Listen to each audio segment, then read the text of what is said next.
welcome to what has become part 2 of my birth story, unexpectedly. So kind of picking up out of the middle of nowhere because I did one long recording and I'm chopping it up. But I left off talking about counter pressure, and that was where the nurses were helping me through a very, very intense time in doing my natural labor, and my husband attempted to do counter pressure and it just wasn't going really well, and so that was where we're picking up now. This is by far the longest part of the longest part of the story because it was the most intense part, I felt like, of the experience. But I was excited that I was doing it because I wanted to labor naturally, but I do think it was a little more intense than it should have been as it was. So here and there, they would check me. I was progressing so well. So well. They were like, you are going to be having this baby in the next hour.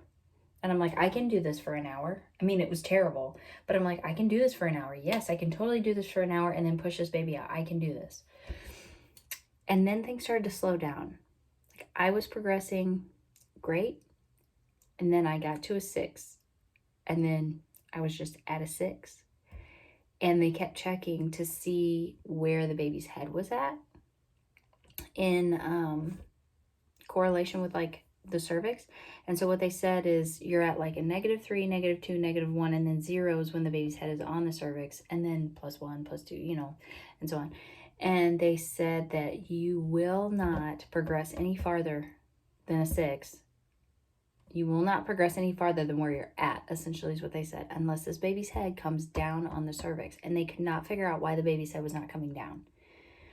They're like, there's no, because what was happening too, when I was having these contractions, my body was involuntarily pushing, which I know your body does that, but I thought that came way later. So I was totally shocked that this baby's head was not coming down because I'm like, why is my body pushing? And I kept saying, I'm like, I'm so sorry. And I was even thinking to myself, like apologizing to myself because I'm like, I'm going to tear myself all up. Like this is not good. I don't need to be pushing prematurely. And I'm like, I'm so sorry. I don't mean to push. I don't mean to push. I don't know why. I don't know why I'm doing that. And another thing that I thought was really odd is when that would happen, this is TMI. This is way more information than I ever thought I was going to share on the internet, but this is my story. A lot of water and blood was coming out of me. Okay, and they did not seem alarmed by this at all. And maybe, but I didn't naturally labor, and that's true, but I went through the labor process. I had a child. My water had broken. All that kind of stuff happened. I was not losing water and blood like that when I was in labor. I wasn't. But that is what was happening with this one. It was just like tons of water and blood. I was soaking everything. They're like, do you want me to change your linens? And I'm like, for what? Like, I was in the middle of laboring and like this very physical process of laboring. And every time that my body would involuntarily push, everything was just soaking down more and more and more. I'm like, why would you keep changing the linens? Like, I mean, yeah, would that have been more comfortable? Yeah, but I'm like, that's completely pointless. I'm like, no, my gown completely soaked. And I'm trying to keep myself like covered. And I mean, it was just like, it was crazy. So after having been checked for probably the 3rd time, after I had been progressing so well, right? And the way that they were talking, they're like, you're going to have this baby like right away. And then after about the 3rd time of being checked, and a very discouraged sounding nurse, because they were like words of affirmation and screaming at me, you can do this, you can do this. But a very discouraged sounding nurse, she's just not coming down. She's still a -2. She's not coming down. And she's not I heard her say, and she's not progressing anymore either. It was like under her breath, like, oh, what are we going to do? Like, this is, And I had another really intense contraction. The last time I was checked in that segment of time, the nurse got in there and she was working the cervix, man. Like, and it was so painful. I mean, just being checked is painful, but when they mess with the cervix, right, like, it was a very painful experience. And I was like, and that they were kind of like, they were talking about putting me in the shower, and they're like, we're going to have to try some different things to get this baby to come down. And I could kind of tell by their tone that we were throwing out the window that we could maybe see this baby coming quickly. And that's when I thought, I cannot be doing a bunch of experimental stuff to just try to get the baby down. I've been induced. The baby is not down. She's off to the left. I'm having this pain that's over there that I don't know what was going on there or what popped or burst, or I have no idea what that was. And now we have to try to get her down. So it was at that time then that I decided to get an epidural. I was like, if I was still progressing, I knew in that moment, I thought if I was still progressing and this baby was coming down, I would power through and I would keep doing this.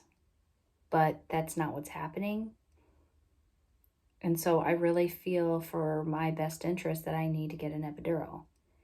But at the same time, I was so upset about it. I was making the decision consciously, but I was so upset about it at the same time. I'm like, why can't I just do what I want to do? Like, why? Why is it like this?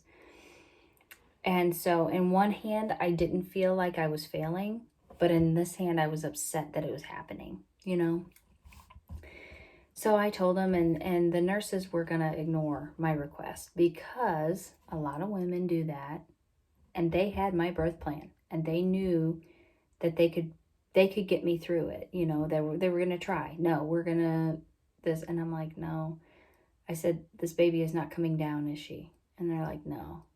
And I'm like, these contractions are insane. And they're like, you're having very, very, very intense contractions. Your body is doing everything it can to get this baby down. And there was so much pressure that I really thought her head was down, but it wasn't. I said no. I said, let's just do the epidural. And then I was like kind of crying, which I'm not a big crier. You know, I'm not a big crier, but I was like, yeah. And because they weren't going to do it. And I think based off of me getting upset, I said, no, I feel like it's what I need to do. And I was kind of crying. And then I got this pep talk about how I didn't fail from the nurse. And I said, I know I didn't. I'm just upset about it. I know I didn't fail, but I'm just upset about it. And she said she understood.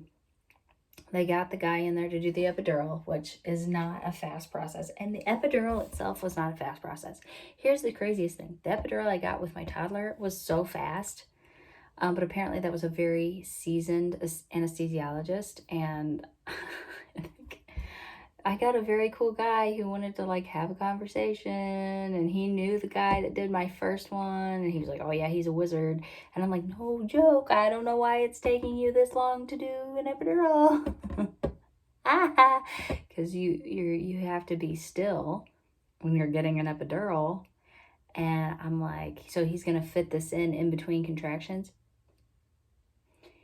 In the time it took him to administer my epidural, I had 2 contractions while he was doing it. I was like, and that was tough.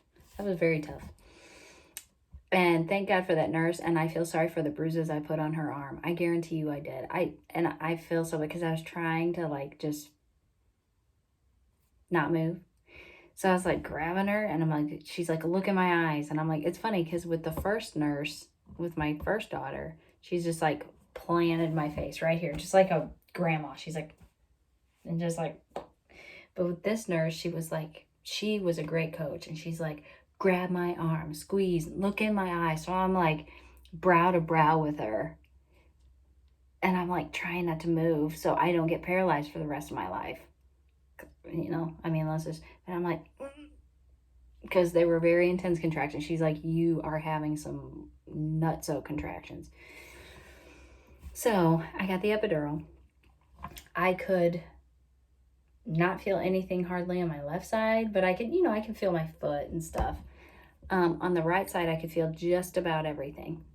I could still feel pain. I could still feel pressure. And that's how it was with my daughter, but this was more intense. Like this was, I could feel more in my right side than I could with my toddler. And so that happened. And then they put me in bed, and they're like, now you can't get up and move around like you could before. but this process will be easier to get this baby down. I had been sitting on the labor ball at home. But what they did was they gave me the peanut ball, and they're like, we're going to rotate you like a turkey every 15 minutes, and we're going to get this baby down with, like, they positioned me a certain way with the peanut ball. And then I got rotated. I got the epidural around, it was sometime between 6 and 6:30 in the morning. So between like 12, whatever. Well, really not, because the other part of the labor was natural too. It was really intense. So let's just say from about 11:30 to about 6:30, I labored natural. And I was like, quote unquote, a 6.5. So they kept turning me and stuff like that, and they were very sparse with checking me. They weren't doing a lot of that. And then they came in, they were going to wait for my doctor to come in because it was nearly time for him to come into a shift. And the nurse came in and she said, well, do you want me to check you, or do you want to wait for your doctor? And I said, if you want to check me. So she checked me. Well, she had checked me once before, and I was at like an 8. And I'm like, hey, I'm at an 8. Ooh, great. And then she checked me again whenever she asked me, and I said, yeah, go ahead and check me. So she checked me, and I was at a 10. She said, we had talked about me laboring down for a little bit, and I said, yeah, I just want to labor down. So she left me there, and she said, when it feels like this, let me know. And that was like a lot of intense pressure, consistently, where there's very little to no breaks in the pressure that was felt in my pelvis. And it felt like I needed to like go to the bathroom. She said, if you feel like that, call me. That's okay. So me and my husband and mom were like visiting, and mind you, like I was feeling contractions. I felt them. It wasn't like I wasn't feeling them. And the pressure was very intense and all that kind of stuff. And then it just kept getting more and more intense. And then finally it was that feeling where, okay, it's not going away anymore. And I called her in, and she said, that's how you feel? I said, yeah. She said, do you want to try to push and see if it makes you feel better? Or do you want to labor down some more? And I said, let's try to push. Let's see how that goes. And she says, okay. So my mom left the room, and my husband stayed. They set the bed up a certain way, and we had talked about me pushing different ways. And she said, well, let's do this and see if it makes you feel better. And she said, if it does, we'll get the squat bar and everything. Well, she set it up, and I was sitting there pushing. I was sitting pushing. I wasn't standing, but I wasn't laying. I was like this. I was like this, which still gravity, And so I pushed, and she said, does that feel better? And I said, yes, it does. She said, well, do you want to do it for a little while longer? And I was like, yeah, I do. I think, yeah, that feels like right. Let's do it. So for reference, with my toddler, I pushed for 3 hours, laying down, which was not what I wanted. And it was intense, and it was hard, and I could not push properly. I could not feel where the muscles were that I needed. Like, I thought I was doing it right, and I wasn't. With this baby, it was a completely different sensation. The position that I was in helped me tremendously. Also, the nurse, it was a very chill environment. It was one nurse and my husband, and we were sitting there talking in between pushes. I knew when the contractions happened, so I would get my breaths in and I would push. One thing that was a huge compliment that I have left out from like my initial nurses that helped me through the nighttime, and because this other nurse I'm talking about is a shift change nurse, she was the morning nurse, but the two that helped me through the night, they were like, did you take classes, childbirth classes? I said, no, I watched a couple of YouTube videos from midwives, and that was it. And she said, you are doing everything exactly right. You know exactly, your body knows exactly how to have a child. And honestly, it was off of these midwife classes that I watched on YouTube. I watched them with my daughter, And I watched them again this time, and I mean, I watched them with my toddler, and then I watched them again this time, and they are like helpful. Just search um, midwife prenatal class, and there's a 3-part series, and her name's Holiday Tyson. Watch it if you're in need of that, because it was very helpful. So that was a huge compliment, and it was the same whenever I went to push. She was like, "You're doing everything right." And that nurse kept the environment very chill. We sat there, we were talking in between pushes, and then I would just push. I would get my breaths. There was nothing that was exhausting me too much or anything. It was great.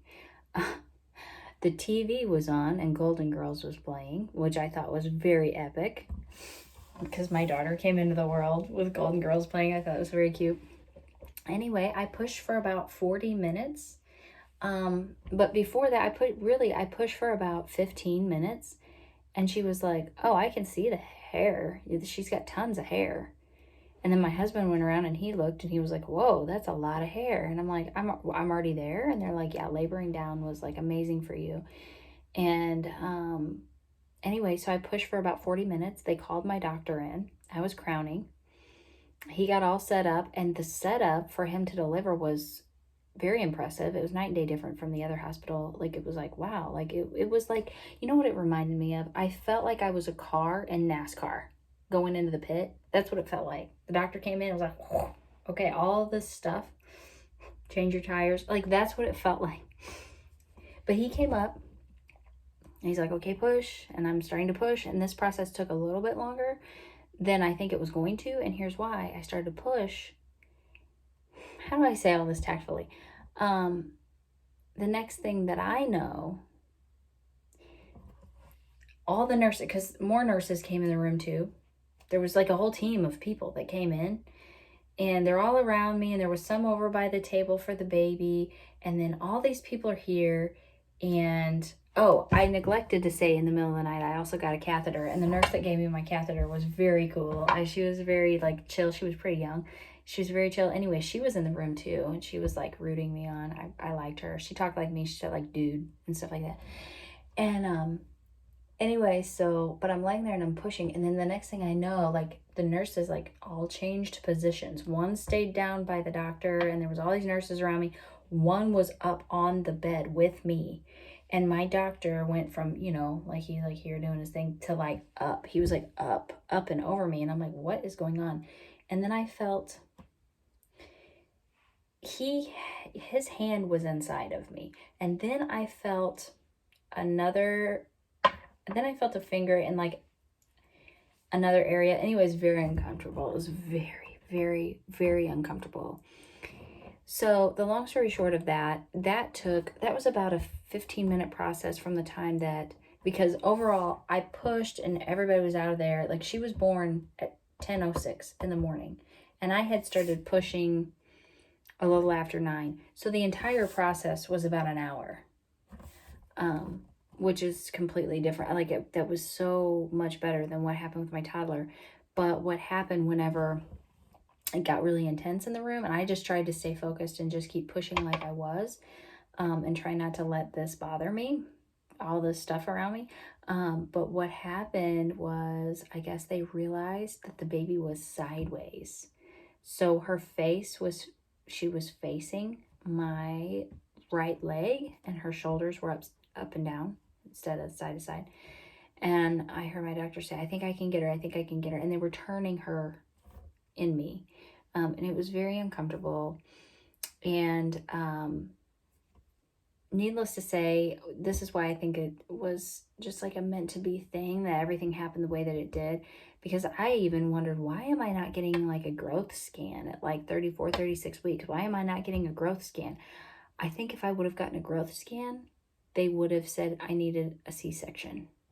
And I think a C-section almost happened right there. And he was like, "No, I can get her. I can get her." Because he knew I just really didn't want a C-section either. So he did get her out. She came out. She was born at 10:06. And when I saw her, I thought, my gosh. And I got to hold her right away. They were really cool about everything. Like, I got to hold her right away. We did skin to skin. We immediately like latched. it was very cool. They did some of her vitals and stuff on me.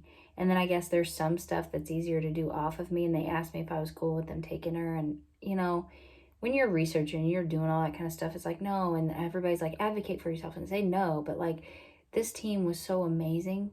And I felt like they were so respectful of my wishes and they were so respectful of my time with my baby that I thought, if I can make your job a little easier, you're going to bring her right back to me. I already know that. My trust was there. And I was like, yeah, it's fine. That's fine. Go ahead. So they did. And I got her right back. And it was so cool. And really what was cool, they called my husband over to carry her back to me. So he got to hold her right away too, which neither one of us got that experience with my toddler, with the other hospital. And so it was very cool. It was a very surreal experience. I did get a stitch. But he said he thought I didn't need one, but he kind of gave me one for good measure, kind of a thing. He wasn't sure, so he gave me one because he thought he maybe found a tear or whatever, but he wasn't sure, but he just went ahead and put one in just in case. So the whole thing was pretty low impact on my body in that respect, which I was really grateful for. I will say in the healing process myself, overall, this baby was pretty significantly like more damaging on my body than my toddler was. And even though I had a 2nd degree tear with my toddler and I didn't with my baby, it was pretty intense recovery. I was so sore. First of all, my baby was incredibly dark and incredibly swollen, and her bruising was just insane. Her bruising was insane. And she had a broken collarbone. I was bruised where she came out. I was very bruised. And then I had bruising all back here was all bruised.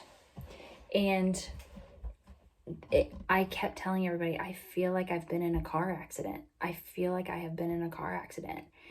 And that my pelvis back there hurt so bad for like a good 3 weeks. And I was just like, I cannot figure out why it hurt so bad. I cannot figure out why I was bruised back there, other than I labored down and the baby was like resting down in my pelvis for quite a while. That was when my husband said, no, it was that counter pressure. That counter pressure that you wanted done was so much pressure. And they were doing that for like 5 hours. He's like, you feel like you've been in a car accident because you have been in something significant, like that. So the recovery process with all that was pretty tough, just because I had a lot of bruising. The baby had a ton of bruising. We had to get her healed over her collarbone, which we're all good now. We're all good. My pelvis still hurts, like in the front. My pelvis still hurts quite a bit. I do remember some of that with my daughter, but not like, I don't know that I had it like this. Maybe I don't remember if I did or not. I think certain ways I stepped, I did, I don't know. But I will say I do have a pain in this lower left part. Again, like off and on, I'll have a pain there. So that concerns me of what that was, because, and not to constantly compare pregnancies or recoveries, but when you've been through it, and your body's supposed to remember that. It's supposed to be relatively similar. It's not going to be the same. But with my toddler, I bled for about 3.5 weeks. With my baby, I bled for 6 weeks and 2 days. And no, 6 weeks and 5 days. That's right. I bled for 6 weeks and 5 days because I wondered if I would get to this appointment and still be bleeding. And I just barely stopped. So needless to say, we're doing good now. I'm trying to figure out when I'm going to go back to work. As I said before, I don't know if I'm going to go, like, I'm 7 weeks today. I'm not going back at 8 weeks. I want to see what this doctor says. I think he's just going to say I'm released and everything's fine. But I kind of want to do at least 10 to 12 weeks. 12 weeks is what I have. Again, it's unpaid. I'm the one suffering. But I'm leaning more towards 12 because I'm never going to get this time back. And this is more than likely our last baby. I'm not sure. I'll get into that in another video probably. But Um, so I'm never going to get this time back. So I need the money. I really need the money. But I'm thinking that I'll go 12 weeks, but we'll just see. Which, if that's the case, I think it's like December 4th or something, which I would go that's like a Tuesday. I would go, or Wednesday. I would go that Monday, whatever. So but even the process of going back to work, it's all going to be really interesting to see how it all works out. But that's what I'm thinking. But we'll see, where I end up going with it. Yeah, but we're doing good. Her bruising is all gone. She's doing great. She's gaining weight. That's another video I'll do is breastfeeding, formula feeding, and talk about that kind of stuff. But she's doing great. Her collarbone's healed up. I'll see what the doctor says today, but more or less I'm healed up. I have a couple things that aren't perfect.